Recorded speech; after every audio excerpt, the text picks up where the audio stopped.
Hey Ian, Hey You're- Jordy, how are you? Happy New Year. Happy New Year to you, Ian. Happy New Year to everybody out there. Glad to have you back. Um, and we're gonna launch our 2025 webinar series with a look back at 2020, or first look back at 2024. Some of the key, really important cases in estates from last year. We're going to do that in two segments. The first, we have about 8 cases to go over, and we're going to do 4 this week and then 4 again next week. And so we're thrilled to have all of you join us. Um, if you've never been to eState Academy webinars, we do these every Thursday pretty much at 12:30. They run for half an hour, and they're accredited for your CPD credits, and we hope that you enjoy them. And if you're somebody who's been here before and you want to share your experience with other practitioners, we welcome everybody, and it's free. So, Ian, we have a few cases to discuss today. Um, and we're going to discuss 4 today. And a lot of most of them deal with litigation issues. But there's another one thrown in there. And then next week we have a few more planning cases as well. Um, but obviously, if they're cases, they arose from the courts, and so at some point they turned litigious. Anything maybe before we get to the Ingram case? Anything that you wanted to talk about in summary about 2024? Yeah, I just say it's interesting, and you and I picked these cases to demonstrate. Obviously, they arose in litigation, arose out of them, but they all demonstrate historically solicitors' work that developed into contentiousness. So, from my perspective, I'm big on start to finish when we meet with our clients. On the non-contentious moments when we're at the happy stage, when we're taking will instructions and things like that, or planning. um, it's always good to know how these things can unfold, and a lot of these legal issues are legal issues that we're grappling with at the outset with our clients, and it helps justify, and not justify, but also helps sort of make sure help clients understand why we need to understand information at the outset. That how often do you find it when you're taking will instructions? They're like, well, how can this possibly matter? Why is this important?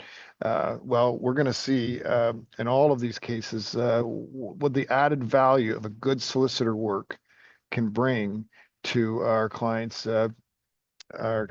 dealings with the profession, and that's what we're trying to do so much of in this eState Academy and work and in these seminars, because um, as the practice is changing, and I can say I think 2025 is going to be a year of AI for the practice, and I think AI is climbing all over the practice of law, and if that's the case, we need to continue to add value as practitioners, and we're going to draw out of that value add by looking at these cases and looking at what we might be able to enhance our experience with our clients on a day-to-day basis when we're doing the solicitor's work as well.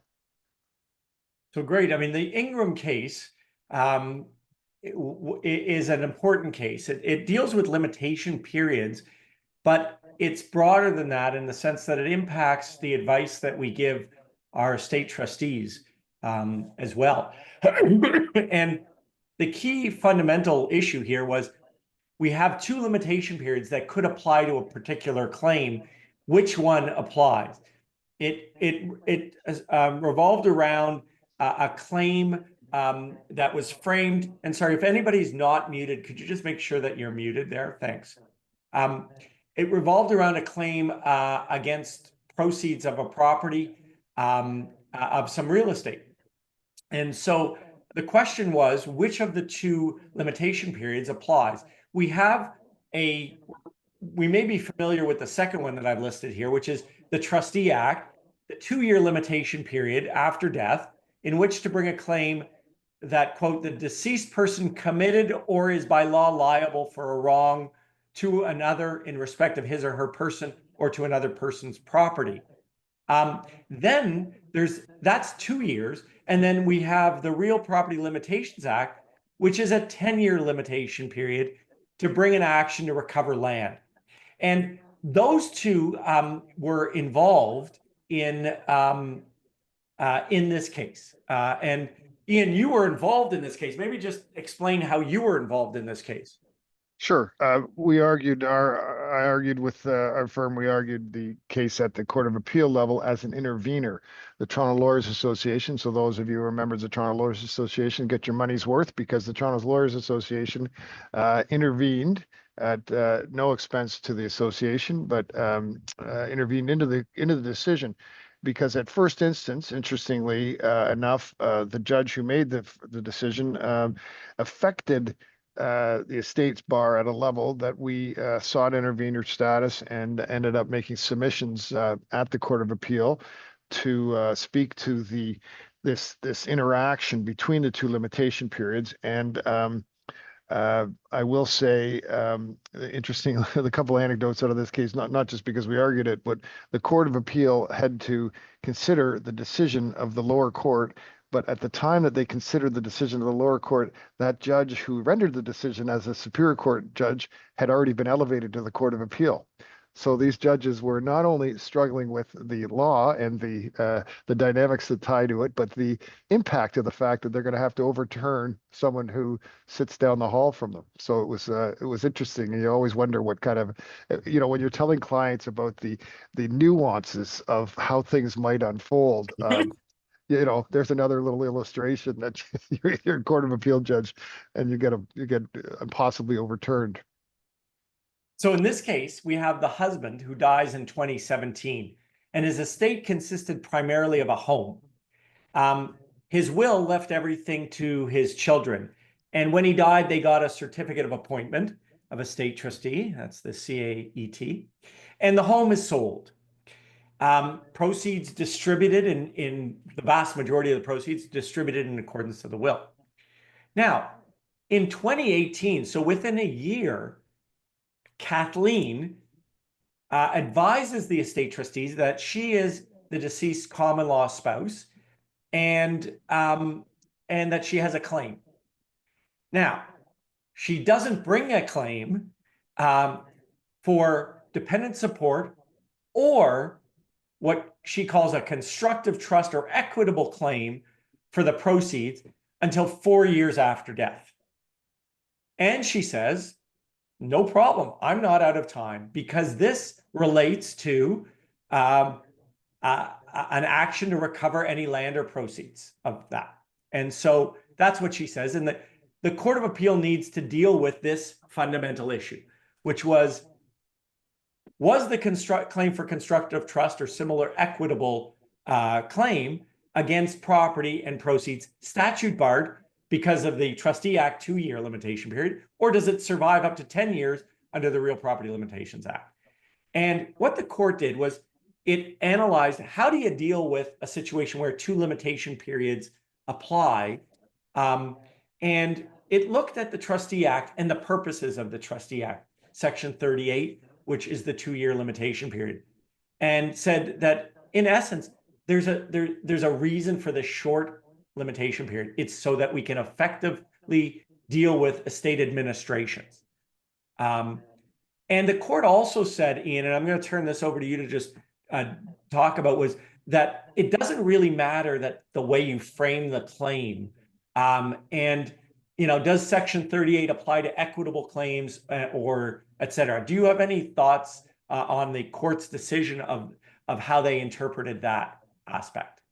Sure. I mean, I think one thing I will just caution as well with this case is, since this decision's come out, there's been another Court of Appeal decision that has come out that there's some argument that has diminished a little bit about the split that the court found. And in short, the court found that you go to the shorter limitation period, of course. But to deal with your point, the perspective of the court really was interesting in their decision, because they wanted to ensure certainty with regard to the administration of estates. And so they went to the shorter limitation period to allow practitioners some comfort that within 2 years of date of death, claims have to be made so that there's some way to close off those claims. And remember, of course, the one area of the limitation periods that don't get picked up on, and something that is, as we do estate administration work, we have to be mindful of, is the dependence relief claims. And a dependence relief claim, because of technically, I don't want to get too deep into this, but the dependence relief claims, actually, there is no limitation period running until you get probate. And then you have 6 months from probate. And so, of course, with secondary will planning, sometimes you never get probate with the states. So this court wasn't faced with that problem, but they were faced with the impact that this was either going to be a 2-year period of time for an administration to bring certainty to claims, or do we as administration lawyers have to wait up to 10 years if there's land involved in the estate? And of course, to come to the nub of it, of course, the court said, go to the shorter one, because of all the good reasons that it did. Yeah. And it said, listen, what's important as well is there was some argument that, well, the equitable claims don't apply. The Section 38 of the Trustee Act don't apply to equitable claims. And how did you frame this? And the court said that wasn't really as important. And, you know, it did look to the legislative intent of the shorter limitation period. And it looked as well at the different statutes applicable to family law and estates, and said, listen, we need some coherence among these with the shorter limitation periods. We don't want this really long limitation period, 10 years out there, that is going to affect other issues. And so, you know, and the last thing we're familiar with is, excuse me, is that, you know, a general limitation period, like is in the Real Properties Limitation Act, is kind of subject to any specific provisions regarding claims, as was the case in the Trustee Act that deals with claims against estates. And so I think the court helped us, right, Ian, on this for administrations, because you no longer have to worry that there's going to be a claim against real estate that for constructive trust or something that the deceased owned, you know, well past the time that you've distributed the estate, which is happened here. One practice point from an estate administration: if you're, first of all, don't wait 4 years to bring this claim. If you know about it in 2018, don't bring it, you know, 4 years later. But the second thing is, the estate actually had a way of saying to the claimant when they were notified, listen, I'm a spouse and I'm entitled to a claim against the estate. With respect to the claim against the estate for constructive trust, etc., they could have issued a notice of contestation. That is, the estate serves the potential claimant that we contest your claim, and you've got to bring it within very short period of time, 30 days or longer if it's extended. And that's how they could have actually put the claimant to put the pressure on the claimant. And we've discussed that in other webinars before, but it's a great tool that estates have that other people don't have. Yeah, so. And it's and many people don't think about it. From a practical standpoint, often though, it's funny because if you do issue the notice of contestation, then you get some garbage claim thrown back at you, handwritten and barely decipherable. But it is an important tool and something to consider using in the right circumstances. So this is a great case, the Waters and estate and Henry. It's the first time that I think a prescription for Cialis has ever turned a case one way or the other. And that's what happened in this case. So I've never seen that before, but it was very interesting. So we have the deceased William, whose wife, Phyllis, is alive but incapable. And he's the attorney for property, and he manages her finances. He hires Jillian to be a caregiver, and he enters into a romantic relationship with Jillian, which he tries to keep quiet. but in any event, he does. And during that relationship with Jillian, he gives her over $30 million of most of it is his money. Some of it, excuse me, is Phyllis's money. Okay. Jillian gets those funds and she invests that money and mostly buys real estate, stuff like that, in her own name. Excuse me. So, the two issues here were, your classic, were these advances, and there were a bunch of issues, but two that we're focusing on, were the advances to Jillian gifts, or are they being held on resulting trust for William? And does she have the right to keep the money, even if they were gifts, from the money that came from Phyllis's assets? Ian, do you want to just take this over, just because I've got a bit of a cough, to talk about the gift versus resulting trust? Well, yeah, before we do and I will happy to do that too, but I just wanted to fill in a couple of other nuances here. The interesting case about this, and this is where, again, some real value can come. This was a spicy set of facts, all right? A lot of money going to a caregiver. Well, it was heard before almost a brand new appointed judge. Literally the pen wasn't even dry from his appointment. He did a fantastic job on the decision, but you're showing some more of the uncertainties to the client when you get into situations of litigation. It was a real testament to the fact that be careful what you wish for, because there was a Toronto Life article written about it even before the decision was rendered, because of the spicy facts. So again, privacy and trying to keep that is something important we want to review with the clients, and how it can go wrong. And finally, once we talk about the final decision itself, the widow first prevails, and that is, it's an old saying that the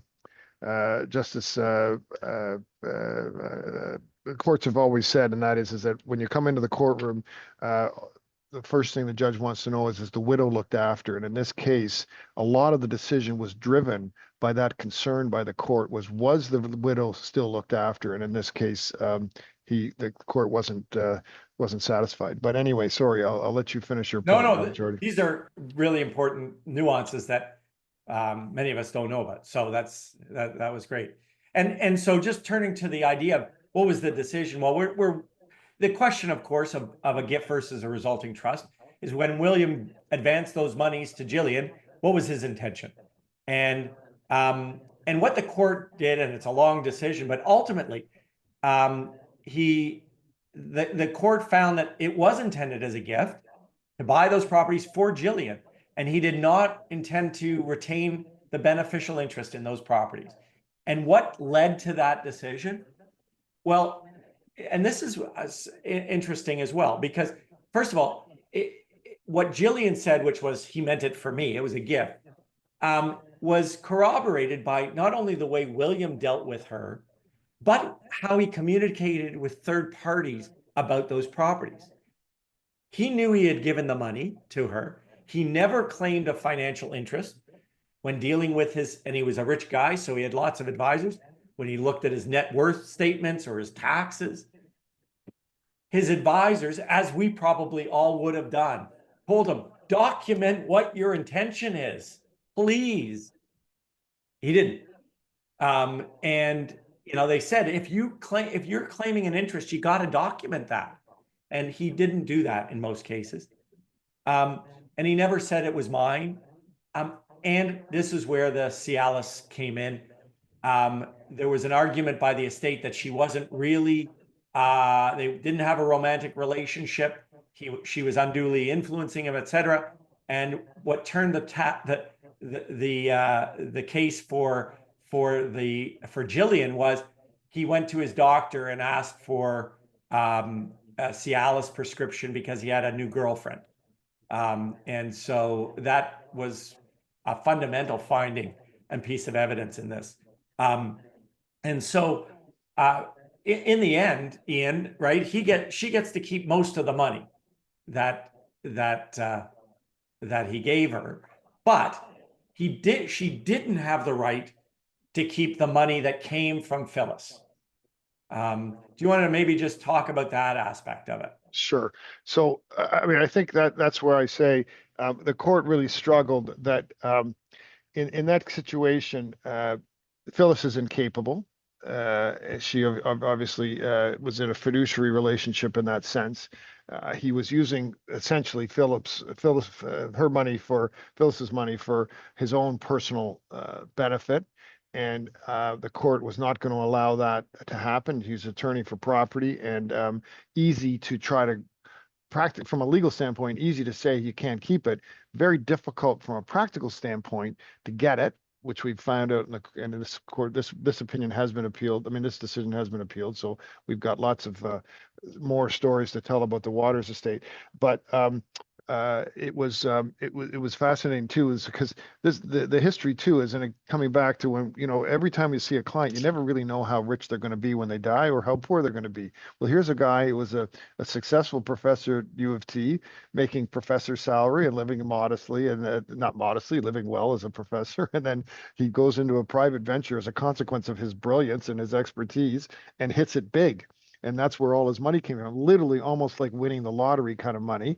And so coming back to it, the planning and how he when you're the solicitor, it's so important to be looking at things like what variables could happen. And here's one of those where it sprung into massive wealth and sprung into this conflict where he had to be attorney for her, and he wasn't well guided in the role of attorney. And so it's another part of when we're doing our intake with our clients and we're doing this of drafting, is saying to them, look, just so you know that your attorney really needs to be educated in the role, and how can we do we want to talk about that? Do you care if we get some sort of process where they're going to learn how to be the attorney? Because he probably would have been more careful in terms of his allocation of the funds if he'd known he couldn't intermingle into her assets.